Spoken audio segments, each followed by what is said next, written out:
రాజగోపాల్ రెడ్డి చేసిన కామెంట్స్ మనం విన్నాం. ఈ నేపథ్యంలో రాజగోపాల్ రెడ్డికి పిసిసి చీఫ్ కౌంటర్ ఇస్తున్నారు. రాజగోపాల్ వ్యాఖ్యల్ని తప్పుపట్టారు మహేష్ కుమార్ గౌడ్. రాజగోపాల్ కామెంట్స్ పార్టీకి నష్టం కలిగిస్తున్నాయని, పార్టీ లైన్ దాటితే ఎంతటి వారైనా చర్యలు తప్పు అంటూ హెచ్చరిస్తున్నారు. రాజగోపాల్ రెడ్డికి గౌరవం ఇచ్చాం, ఎవరి హద్దుల్లో వారు ఉండాలి అంటూ చెప్తున్నారు. ఉద్యమంలో లేనిది ఎవరు? నేను, పొన్నం ప్రభాకర్, బలరాం నాయక్ అంతా ఉద్యమంలో ఉన్నవాళ్లమే కదా. ఇబ్బందులు చెప్పుకోవడానికి సరైన వేదికలు ఉన్నాయి. హైకమాండ్తో మాట్లాడడానికే రాజగోపాల్పై మాట్లాడిన తర్వాత రాజగోపాల్ మీద చర్యలు తీసుకుంటాం అంటూ కూడా చెప్తున్నారు. హైకమాండ్ రాజగోపాల్ రెడ్డికి హామీ ఇచ్చి ఉండొచ్చు. హామీ అంశంపై హైకమాండ్తో చర్చించుకోవాలి. ఎవరి సేవలు ఎప్పుడు వాడుకోవాలో పార్టీ చూసుకుంటుంది అంటూ మహేష్ కుమార్ గౌడ్ చేసిన వ్యాఖ్యలు మనం చూస్తున్నాం. ఒక్కసారి మహేష్ కుమార్ గౌడ్ ఏమన్నారో ఆయన మాటల్లోనే చూద్దాం. రైట్, డీటెయిల్స్ తెలుసుకోబోతున్నాం. శ్రీధర్ మనతో జాయిన్ అవుతున్నారు. నిన్న మనం రాజగోపాల్ రెడ్డి వ్యాఖ్యలు చూసాం.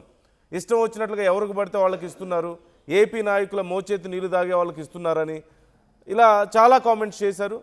అలాగే ఇప్పుడు మహేష్ కుమార్ గౌడ్ ఈ విషయంలో చాలా సీరియస్ అయినట్లుగా కనపడుతుంది. శ్రీధర్, రాజగోపాల్ రెడ్డి మీద ఏదైనా యాక్షన్ తీసుకునే అవకాశం ఉందా?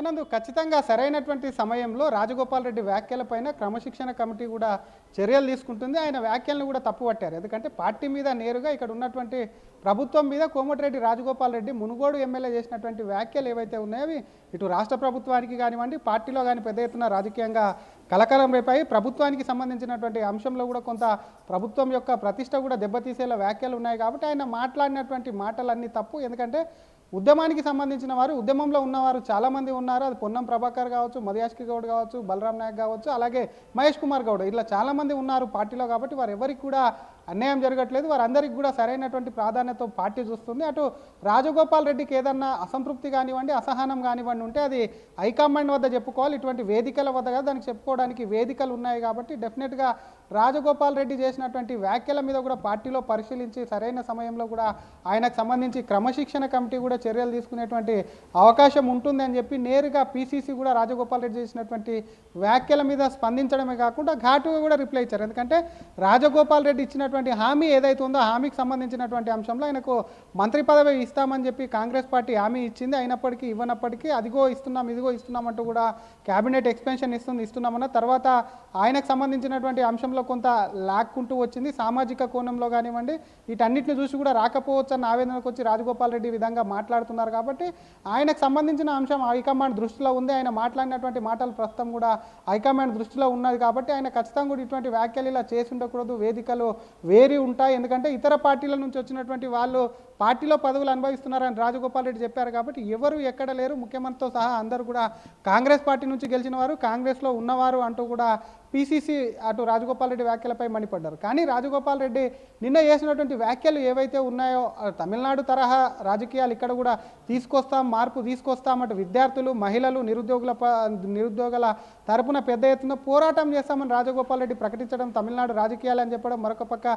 నీతి నిజాయితీ ఉన్నోళ్ళకి ఒకవైపు రాజకీయాల్లోకి రావాలన్న విషయం ఎప్పుడైతే అన్నారన్నదో అప్పుడే రాజగోపాల్ రెడ్డి ప్రత్యామ్నాయ పార్టీ పెట్టబోతున్నారా, రాజగోపాల్ రెడ్డి ప్రత్యామ్నాయ శక్తి కూడా ముందుకు వెళ్ళబోతున్నారా అన్నది కూడా పెద్ద ఎత్తున తెలంగాణ రాజకీయాల్లో చర్చనీయాంశంగా మారింది. కానీ ఇది కాంగ్రెస్ పార్టీ దీన్ని సీరియస్గా తీసుకుంది. అయినప్పటికీ నిన్న రాజగోపాల్ రెడ్డి ఏకంగా అటు ఇండైరెక్ట్గా అయినప్పటికీ ముఖ్యమంత్రి, ఎందుకంటే ఉద్యమంతో సంబంధం లేని వాళ్ళు కూడా పదవులలో ఉన్నారని నిన్న చెప్పాడు. ఉద్యమంతో సంబంధం లేని వాళ్ళు పార్టీలో పదవులు అనుభవించి ఉద్యమంలో ఉన్న వాళ్ళని పార్టీ సీనియర్లను ఇబ్బంది పెడుతున్నారు. ఈరోజు సైతం కూడా మాట్లాడారు. ఈరోజు నిన్న మాట్లాడినటువంటి మాటలకు కూడా రాజగోపాల్ రెడ్డి చూస్తే మాత్రం కొంత తగ్గారు. ఆయనకు సంబంధించి ఆయన నిన్న ఉన్నటువంటి ఆవేదన అనేది కూడా ఈ రోజు లేదు. తను కాంగ్రెస్ పార్టీలోనే ఉంటారు, కాంగ్రెస్ పార్టీతోనే పనిచేస్తాను, తెలంగాణ ఇచ్చింది కాంగ్రెస్, తెలంగాణ అభివృద్ధి కూడా కాంగ్రెస్తోనే సాధ్యం. కాబట్టి ప్రజాపాలన పేరుతో ఒకవైపు ఇక్కడ అధికారంలోకి వచ్చారు. కాబట్టి ప్రజలకు ఒకవైపు కూడా అన్ని హామీలు నెరవేర్చాలే తప్ప కూడా కాంట్రాక్టర్లకు, బడా నేతలకు కాదు, బడా కాంట్రాక్టర్లకు, వ్యాపారస్తులకు కాదు ఉంటూ కూడా రాజగోపాల్ రెడ్డి ఈరోజు సైతం కూడా చురకలంటించారు. కానీ ఈ రాజగోపాల్ రెడ్డి ఎపిసోడ్ అనేది కూడా ఒకవైపు అటు క్యాబినెట్లో ఉన్నటువంటి కోమటిరెడ్డి వెంకటరెడ్డికి సైతం కొంత చిక్కులు తెచ్చిపెడుతుంది. ఎందుకంటే క్యాబినెట్లో చోటు రాకపోవడానికి ప్రధాన కారణం కూడా కోమటిరెడ్డి రాజగోపాల్ రెడ్డికి, అటు కోమటిరెడ్డి వెంకటరెడ్డి అని గతంలో కూడా ప్రకటించారు. ఒకే కుటుంబం నుంచి ఇద్దరు ఉండదని చెప్పారు. కానీ అటు పార్టీ మారి గతంలో బీజేపీలోకి వెళ్ళి మళ్ళీ పార్టీలోకి తీసుకోవడంలో కోమటిరెడ్డి వెంకటరెడ్డి పాత్ర కీలకంగా ఉంది. ఆయన బీజేపీ నుంచి ఉప ఎన్నికల్లో పోటీ చేసినప్పుడు సైతం కోమటిరెడ్డి వెంకటరెడ్డి అక్కడ మద్దతు ఇచ్చాడు. అప్పుడు కూడా ఆయనకు సంబంధించి కొంత ఇరకాటంలో పార్టీ ఆయనకు సంబంధించి కూడా కొంత ఇబ్బంది కలిగింది. ఇటువంటి ఈ తరుణంలో మళ్ళీ పార్టీలోకి వచ్చి ఇటువంటి వ్యాఖ్యలు చేయడం, ఈ పార్టీలో ఉండి నిన్న సైతం కూడా అభ్యర్థులను తను గెలిపిస్తానని ప్రకటించడం ఏదైతే ఉందో వీటన్నిటి కూడా పార్టీ ఉండగా పార్టీ నేతల్ని కాదను పార్టీని లెక్క చేయకుండా ప్రభుత్వాన్ని లెక్క చేయకుండా ప్రభుత్వాన్ని పార్టీని ఇరకాటంలో పెట్టే మాటలు ఏవైతే ఉన్నాయో డెఫినెట్గా అది రాజగోపాల్ రెడ్డికి సంబంధించినటువంటి అంశంలో ఆయన వ్యవహారం పైన కూడా పార్టీ చాలా సీరియస్గానే ఉంది. కానీ ఇందాక అన్నట్టు నిన్న మాట్లాడినటువంటి మాటలు ఈ రోజు మాట్లాడినటువంటి మాటలు శ్రీధర్ అంటే రాజగోపాల్ రెడ్డి మొదట్లో కొంత ఒక రకంగా మాట్లాడిన వ్యక్తి ఇప్పుడు మరొక రకంగా అంటే ఘాటు పెరుగుతూ వస్తుంది ఆయన వ్యాఖ్యల్లో, ఆయన చేస్తున్న కామెంట్స్లో రోజు రోజుకి ఆయనలో ఉన్న అసంతృప్తి అందులో కనిపిస్తుంది క్లియర్గా ఆయన మాటల్లో.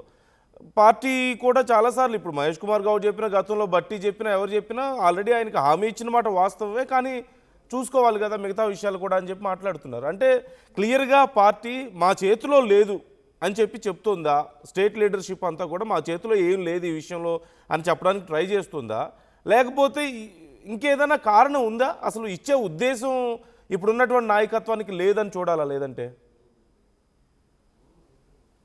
డెఫినెట్గా నందు అటు ఇచ్చే ఉద్దేశం ఉన్నప్పటికీ మొన్న జరిగినటువంటి కర్ణాటక పరిణామాలు ఏవైతే ఉన్నాయో అక్కడ సీఎం మార్పు అనంతరం కూడా కొంతమంది ఎమ్మెల్యేలు కూడా అక్కడ రాజీనామా చేస్తామనడం, ముఖ్యమంత్రి ఇక పగ్గాలు చేపట్టినటువంటి డీకే శివకుమార్ సైతం కూడా వాళ్ళకి సంబంధించి రాజీనామా చేయండి వెంటనే కూడా ఆమోదింపజేస్తానని వాళ్ళకి సంబంధించి ఎదురుదాడి చేయడం ఏదైతే ఇదైతే ఉందో అక్కడ కొంత ప్రభుత్వానికి ఇబ్బంది పెడుతుంది. ఇక్కడ 2 క్యాబినెట్ బెర్తులు, 2 పోర్టుపోలియోలకు సంబంధించినటువంటి అంశంలో 2 క్యాబినెట్ బెర్తులు ఖాళీగా ఉన్నప్పటికీ క్యాబినెట్ కొత్తగా తీసుకున్నటువంటి వాళ్ళను సామాజిక కోణంలో కూడా చూడాల్సి ఉంటుంది. నల్గొండ నుంచి ఇప్పటికే సీనియర్గా కూడా అక్కడ మంత్రులు ఉన్నారు. ఆ మంత్రులకు సంబంధించినటువంటి అంశానికి సంబంధించి ఇప్పటికే రాజగోపాల్ రెడ్డి కుటుంబం నుంచి వెంకటరెడ్డి ఉన్నారు. ఒకవైపు సామాజిక కోణం తీసుకుంటే మరొక వైపు కుటుంబ కోణం కూడా చూడాల్సినటువంటి పరిస్థితి ఉంటుంది. కాబట్టి పార్టీకి సంబంధించినటువంటి అంశంలో క్యాబినెట్ ఇప్పట్లోనే విస్తరణ చేస్తే బాగుండదు, ఇక ఇబ్బందులు కూడా ఎదుర్కొంటాయి. ఇక్కడ కూడా అటు నేతలకు అటు పీసీసీకి కానివ్వండి, మరొక వైపు ముఖ్యమంత్రికి సైతం కూడా కొంత విభేదాలు ఏర్పడుతున్నాయి. ఇద్దరి మధ్యలో గ్యాప్ ఉందన్నదన్న విషయంలో కూడా అటు పీసీసీ తమకు ఎలాంటి గ్యాప్ లేదని చెప్తున్నప్పటికీ పార్టీలో మాత్రం పెద్ద ఎత్తున కాంగ్రెస్లో వాళ్ళిద్దరికి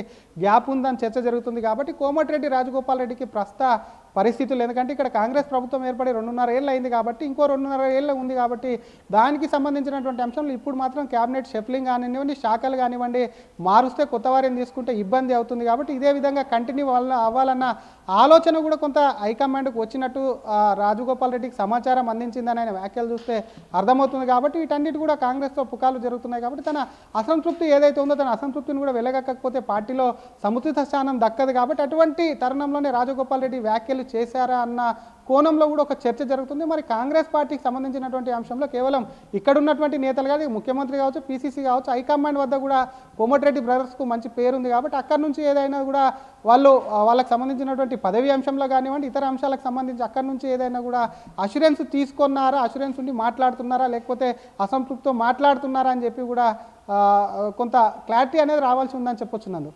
yeah right, thank you Sridhar, thanks for the details. మొత్తం మీద కోమటిరెడ్డి రాజగోపాల్ రెడ్డి కామెంట్స్ తెలంగాణలో కాంగ్రెస్ అధినాయకత్వానికి కొంత గట్టిగానే టచ్ అయినట్లుగా కనపడుతున్నాయి.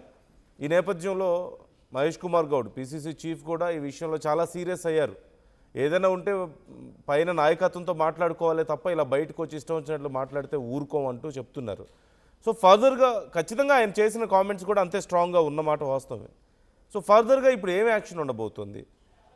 ఎంత ప్రయత్నించినా, ఎన్నిసార్లు కామెంట్లు చేసినా, ఎన్నిసార్లు గుర్తు చేసే ప్రయత్నం చేసినా అధిష్టానం రకరకాల సాకులు చెప్పినా, కర్ణాటక లాంటి సమస్య ఉన్నా, లేకపోతే తెలంగాణలో ఈ సామాజిక వర్గాల యొక్క బ్యాలెన్స్ కుదరకపోయినా, వాట్ ఎవర్ ది రీజన్, ఆయనకి హామీ ఇచ్చారు, నాకు హామీ ఇచ్చిన దాని ప్రకారం నాకు మంత్రి పదవి ఇవ్వండి అని చెప్పి ఆయన అడుగుతున్నారు.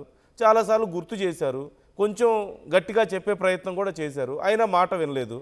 ఇక స్థాయి దాటిపోయి, ఓపిక నశించిపోయి కొంచెం పరిధి దాటి ఆయన ఘాటు పెంచి మాట్లాడుతున్నారు అనేది అర్థమవుతుంది. మరి కాంగ్రెస్ అధిష్టానం ఏం చేయాలి? ఒకటి, ఆయనకి ఇంకేదైనా ఆల్టర్నేటివ్ అయినా ఇవ్వాలి. Somehow they need to satisfy him. ఇచ్చినటువంటి హామీని నిలబెట్టుకోలేనప్పుడు ఇంకోటి ఏదైనా ఇవ్వాలి ఆయనకి. అలా ఇచ్చి చెప్పుకోవాలి, లేదా బొజ్జగించుకోవాలో బ్రతిమలాడుకుంటారో ఏదో ఒకటి చేసుకోవాలి. అలా కాకుండా మా పని మేము చూసుకుంటాం, మీ పని మీరు చూసుకోండి, ఇచ్చిన హామీ మర్చిపోండి అంటే ఖచ్చితంగా హామీ ఎవరికైతే ఇచ్చారో వాళ్ళు ఒప్పుకోరు. వాళ్ళకి సహజమే కోపం రావడం, లేదంటే ఇలా కొంత కామెంట్ చేయడం అనేది. అలాగని అధిష్టానానికి ఇబ్బందికరంగానే ఉంటుంది, వాళ్ళు ఊరుకోరు. సో ఏం జరగబోతుంది అనేది ఇక్కడ చాలా ఇంట్రెస్టింగ్గా ఉంది. మీకేమనిపిస్తుంది ఈ విషయంలో? రాజగోపాల్ రెడ్డి ఏమో ఇక ఏకంగా నెక్స్ట్ ఆల్టర్నేటివ్ ఉండాలి, తమిళనాడు తరహా ఆల్టర్నేటివ్ అంటున్నారు. అంటే ఇప్పుడున్న కాంగ్రెస్, బీజేపీ, బీఆర్ఎస్ కాదు, కొత్త పార్టీ ఇంకేదో రావాలని చెప్పేసి మాట్లాడుతున్నారు. లేదంటే కొత్త ఆల్టర్నేటివ్ శక్తి ఒకటి డెవలప్ అవ్వాలన్నట్టుగా మాట్లాడుతున్నారు. ఒకవేళ ఆయనే పార్టీ పెడతారా అన్న స్థాయిలో కామెంట్స్ కనపడుతున్నాయి. So anyway, let's wait and see ఏం జరగబోతుంది అనేది. ఒక్కసారి రాజగోపాల్ రెడ్డి కామెంట్స్ నేను మీకు వినిపిస్తాను. బట్ మీకేమనిపిస్తుంది జరుగుతున్నటువంటి పరిణామాలు చూస్తుంటే? మీకేమనిపిస్తుంది? రాజగోపాల్ రెడ్డి కాంగ్రెస్కి షాక్ ఇచ్చే అవకాశం ఉందా, లేదంటే ఏదైనా డిసిప్లినరీ యాక్షన్ ద్వారా కాంగ్రెసే రాజగోపాల్ రెడ్డికి షాక్ ఇస్తుందా అధిష్టానం? What you think? ఇవన్నీ కాదనుకుంటే మంత్రి పదవికి అసలు అవకాశం ఉందా? కామెంట్ చేయండి, మీ అభిప్రాయాలను కూడా మాతో షేర్ చేసుకోండి. ప్రభుత్వం మీద మాట్లాడుతున్నారు. లేదు, ఏం లేదు. కాంగ్రెస్ పార్టీనే ఉన్నా, రాహుల్ గాంధీ గారి నాయకత్వంలో కాంగ్రెస్ పార్టీనే ఉంటా. ఎక్కడ కూడా కాంగ్రెస్ పార్టీని ఎవరిని మన ప్రభుత్వాన్ని విమర్శించలేదు. కాకపోతే ఒకటి ఏంటంటే, కాంగ్రెస్ పార్టీలో బయట నుంచి వచ్చిన వ్యక్తుల ఆధిపత్యం ఎక్కువై నిజమైన కాంగ్రెస్ పార్టీ నాయకులు, కార్యకర్తలకు అన్యాయం జరుగుతుంది అనేది నా భావన. రెండోది, నిజంగా కాంగ్రెస్ పార్టీ ప్రజాపాలన వచ్చింది కదా, ప్రజాపాలన వచ్చినప్పుడు తెలంగాణ ఉద్యమకారులను కానీ కాంగ్రెస్ పార్టీ నాయకులను కానీ మొదటి నుంచి వచ్చిన వాళ్ళకు కూడా గౌరవం దక్కాలనేది ఈ ప్రభుత్వంలో వాళ్ళకు కూడా సముచిత గౌరవం కల్పించాలని చెప్పి నా భావన. మూడవది, ఇప్పుడు కూడా సీమాంధ్ర పాలకుల, సీమాంధ్ర మీడియా చెప్పు చేతల్లో మన తెలంగాణ కాంగ్రెస్ పార్టీ కానీ గవర్నమెంట్ కానీ నడపొద్దని. మన తెలంగాణ ఉద్యమం నడిచిందే తెలంగాణ ప్రజల ఆత్మగౌరవం కోసం. సో అదే ఆత్మగౌరవాన్ని నిలుపుకునేలా మన ప్రజాపాలన చేసుకోవాలని, ఆంధ్ర పాలకులకు వాళ్ళ చెప్పు చేతుల్లో మన ప్రభుత్వం ఉండకుండా పేదరికంలో ఉన్న మన ప్రజలకు మనకు సేవ చేయాలి తప్పితే వాళ్ళ పెట్టుబడిదారులకు, కాంట్రాక్టర్ల కోసం ఈ ప్రభుత్వం పనిచేయొద్దు అనేది నా భావన. అంటే ఒక మంచి ఉద్దేశంతో కాంగ్రెస్ పార్టీ ఎక్కడ ప్రజలలో బలహీన పడుతుందనే ఉద్దేశంతో ఒక కాంగ్రెస్ పార్టీ సైనికుడిగా ఎంతో మందికి అన్యాయం జరుగుతుందన్న భావన ఉన్నది కాబట్టి వాళ్ళందరికీ ధైర్యం చెప్తూ తప్పకుండా కాంగ్రెస్ పార్టీ కార్యకర్తలకు న్యాయం జరుగుతుంది. ఇప్పుడు కొంచెం అటు ఇటుగా ఉన్న ఎక్కడికైనా తప్పులు జరిగినా కానీ జరగొద్దని నేను మాట్లాడినాను. కాంగ్రెస్ పార్టీ ద్వారానే తెలంగాణ వచ్చింది, కాంగ్రెస్ పార్టీ ద్వారానే తెలంగాణలో పేదలకు న్యాయం జరుగుతుంది, కాంగ్రెస్ పార్టీ ద్వారానే తెలంగాణ రాష్ట్రం అభివృద్ధి చెందుతుంది. ఇవన్నీ కూడా రాహుల్ గాంధీ గారి నాయకత్వంలోనే జరుగుతాయి. కాబట్టి బయట నుంచి వచ్చిన వ్యక్తులు, పదవులలో ఉన్నోళ్ళు నిజమైన కాంగ్రెస్ పార్టీ కార్యకర్తలకు, కాంగ్రెస్ పార్టీ నాయకులకు అన్యాయం చేయొద్దు. వాళ్ళ అవకాశం కోసం వాళ్ళు ఇతర పార్టీ నుంచి వచ్చిండ్రు, తప్పులేదు, వస్తే కాంగ్రెస్ పార్టీ బలోపేతం అవుతుంది. కానీ కాంగ్రెస్ పార్టీకి వచ్చి కాంగ్రెస్ పార్టీలో ఉన్నోళ్ళనే అణచివేస్తాము, అగౌరవపరుస్తాము, అవమానిస్తాం అంటే మంచి పద్ధతి కాదు అని చెప్పిన. Thank you.